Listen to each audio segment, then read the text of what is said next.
Alright, so I'm continuing Sonic High School, Chapter 9. A bunch of babies. Rouge's baby continued to do crying louder than a monster truck. Sonic looked at the baby really close.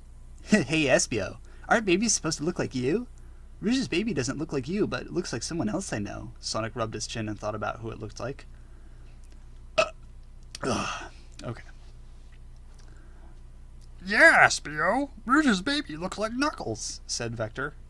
Cool, I'm gonna go tell him. Vector ran like a crocodile would to find Knuckles to tell him what he said. Rouge was still on the ground looking all tired and sore, and Miss Lesson was rubbing her butt because it was hurting from the baby that was coming out when she gave birth to her baby. The dang baby was still crying. Eapio looked worried about it. You guys are right. Why does not the baby look like me? Eapio went over to Mrs. Lesson, who was still holding the baby still, and looked at it closer, and he could not see himself in the baby. This does not make sense, said Eapio to the baby. Just then, Vector came out of the door, and there was Knuckles too, huffing and puffing and looking surprised. Knuckles went right to Rouge and looked at the baby. Wagga! He said, making that sound when he saw the baby, Rouge's baby, that looked like him. The baby was still crying. What is wrong with you? Yelled Knuckles at Rouge. Why did you got to go and have a baby? Now I gotta be your dad. He kept yelling at her with the maddest feelings. Knuckles thought about his horoscope that he read this morning. It said, your biggest fear will come true, so you better watch out. Now he knew what that meant. It was about Rouge's baby, because Knuckles did not want to have this responsibility. It was harder than having a dog. Rouge was tired, and Rouge's baby was crying, but Rouge was crying and scared of Knuckles' volcano rage and said, I'm sorry, it was supposed to be Eapio's baby. I'm sorry it wasn't, because he wouldn't not treat me like this. What Rouge said sent Knuckles into the next level of his anger. He turned even redder and looked at Eapio. You tried to have a baby with her?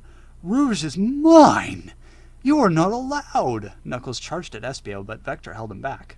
Sonic thought, hey, Vector, why would you bring him here if you knew it was going to cause trouble? Burpee today. Eapio said, what? I did not know. You are not boyfriend and girlfriend. Eapio seemed scared but kind of calm. We are, but it was a secret. Now you have to pay. Knuckles kept trying to get at Eapio, but Vector was holding him back. And thank goodness Vector was here, because he was captain of the football team, and he could restrain him like a crocodile seatbelt that could also talk to you. Knuckles could not get to him, so he said, tomorrow we will fight. Meet me in the hallway at the end of school and prepare for me to beat on your ass, shit man. Knuckles stormed out of the lunchroom and went away. Rouge's baby stopped crying and said, no, come back. You don't have to fight Eapio. But it was too late, because Knuckles was already gone by then. Rouge patted her baby on the head and said, you should go to sleep and get your rest, baby. You're probably tired. So Rouge's baby went to sleep, and it was finally quiet. Eapio tried his best to look like a big tough guy and not panic, but he was secretly scared and went back to doing what he was doing before this baby thing happened. So did Sonic too. The rest of the school and getting home from school happened. Sonic did not see Tails or Knuckles for any part of it. Tails was still mad at Sonic. Sonic took out his Sonic phone on the way home and called his girlfriend Amy. Hey Amy, did you decide you wanted sex? Said Sonic. You know, said Amy, Sonic, I'm just too stressed out and nervous by everything going on at high school. Things are so crazy. Damn, said Sonic and hung up the phone and finished getting home. Sonic thought he would never be true boyfriend and girlfriend with Amy at this rate. It was almost like he had a second boyfriend that Sonic did not want to know about. And that was why Amy did not want sex from Sonic. Sonic had dinner, and he thought about his friends. Eapio and Knuckles were both friends, but they were intending to fight. What could Sonic do? Sonic figured that they were both his friend, but he would go visit Eapio because he was not the one who said to go fight, and because Knuckles had spikes on his hands that would make it hard to beat him in a fight. Sonic went to Espio's house. Ding dong, said Espio's doorbell, and Sonic waited at the door. Eapio showed up at the door and opened it. Hey Sonic, thanks for coming, said Eapio to Sonic. You gotta help me prepare for this fight. We could start by learning how to get rid of puncture wounds. I was actually trying to not look too nervous to Knuckles, but actually, I was. Did you hear about Charmy Bee? Nope, I didn't hear. Oh, said Sonic back to Eapio. Knuckles kidnapped the little gay, and his threat...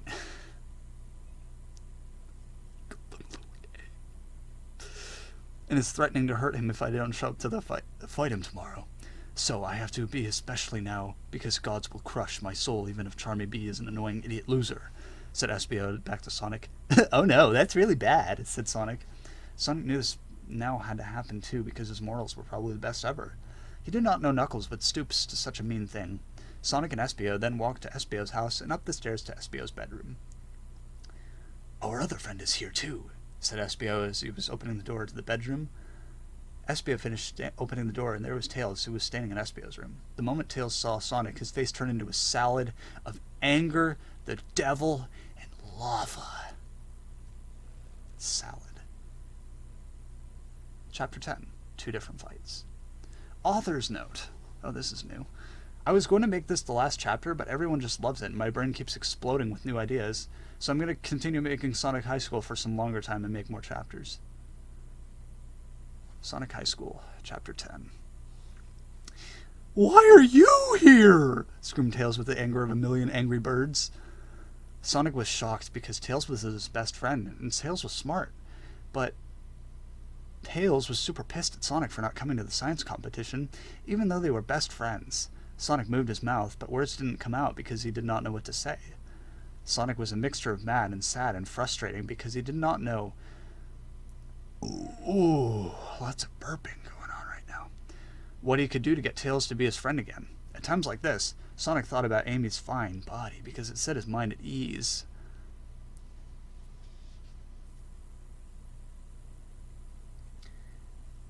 E''S. That's how he spelled it. E''S.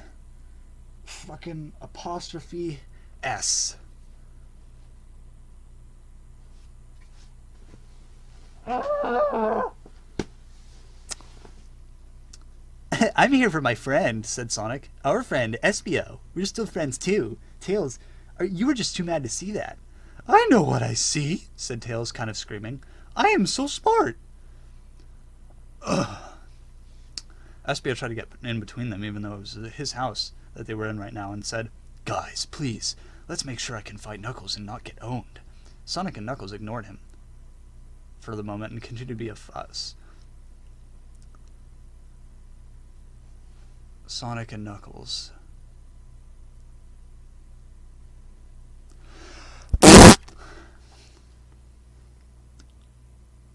I'm sorry, bro. I didn't understand. What can I do to make our friendship the best one ever again? Said Sonic to Tails. Tails wiggled his two tails and looked to the side in a thinking way. I don't know. I don't know. That's what it says. I don't know, said Tails to Sonic. But, you know what? Here, take this. Tails took out a blue book from a spot and threw it on the ground in front of Sonic. It was what it was when Sonic looked at it. It was Sonic's journal. What? How did you get this? Said Sonic to Tails. I gave this to Mrs. Lesson before she read about my balls problems. I don't know. I lied. I didn't know I wanted to go to the science competition that night. I still went to school, but instead of going to the science competition, I used my science hat of invisibility to sneak into Mrs. Lesson's room and get your journal. I wanted to get your journal so that no one else could read your business and see your gay ball problems that I know you still have, even though you think you're getting better.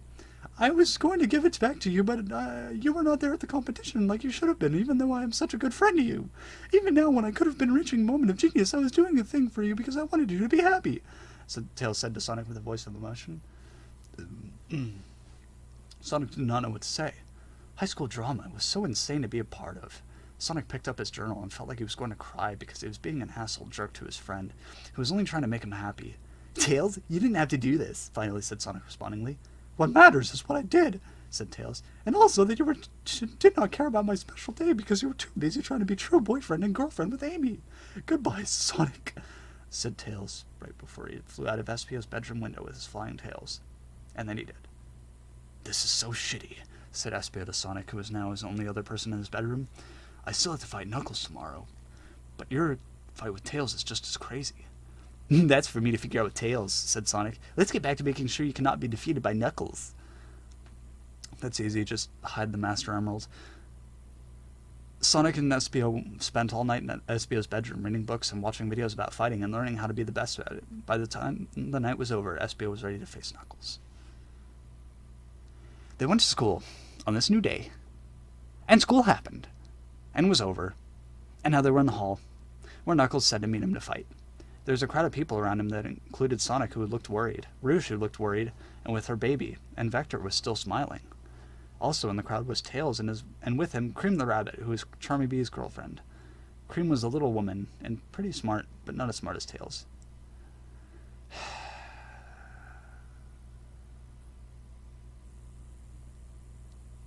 Anytime I read something or see something about Cream that's, like, lewd,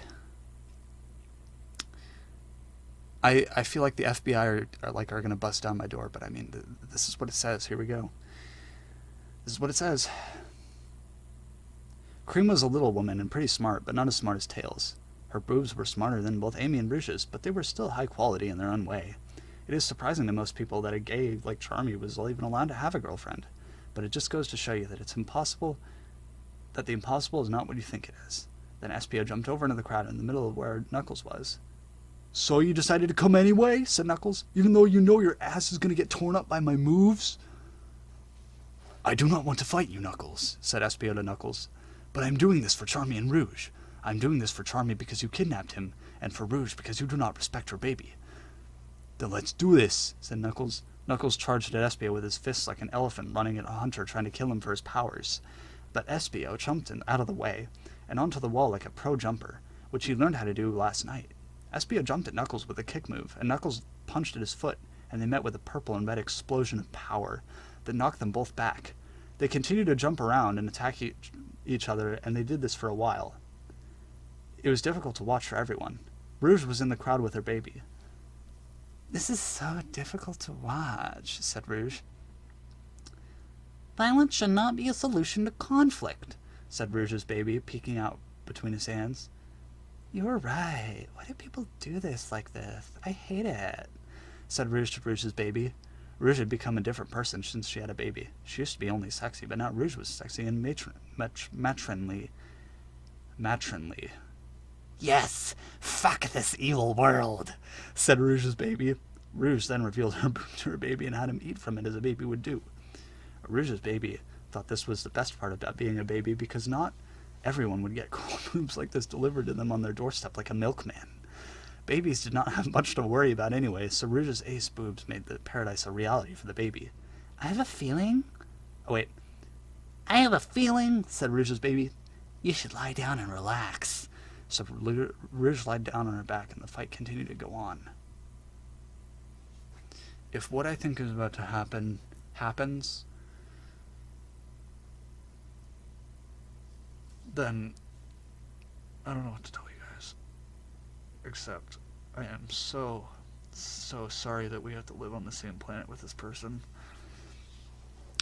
Knuckles and Espio were both bloody and gross looking, like two waiters who were holding messy food, and then walked into each other, causing the meals to launch into the air and then fall down on them and ruin their nice clothes they got from the store.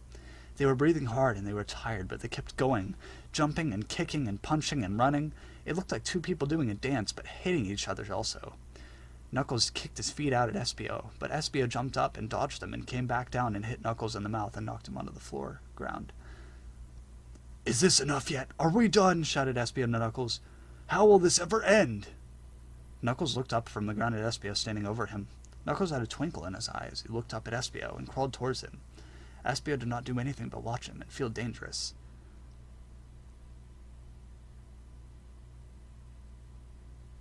I read forward a little bit. Oh no, I don't want to read this part, but I have to. "Come closer," said Knuckles in a whisper voice.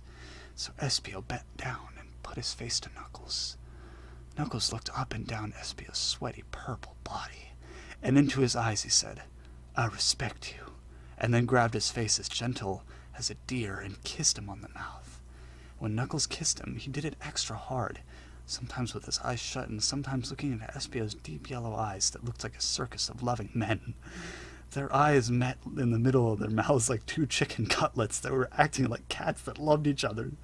When Eapio was watching fighting videos last night, he was not expecting he was going to have to do kissing too, but he liked it.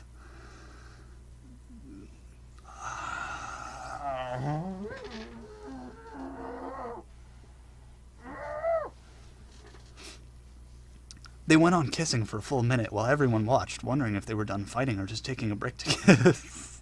Yeah, this is normal. This is really fucking normal. Finally, the back part of Knuckles' body began to lift off the ground while his mouth was still making out with Eapio.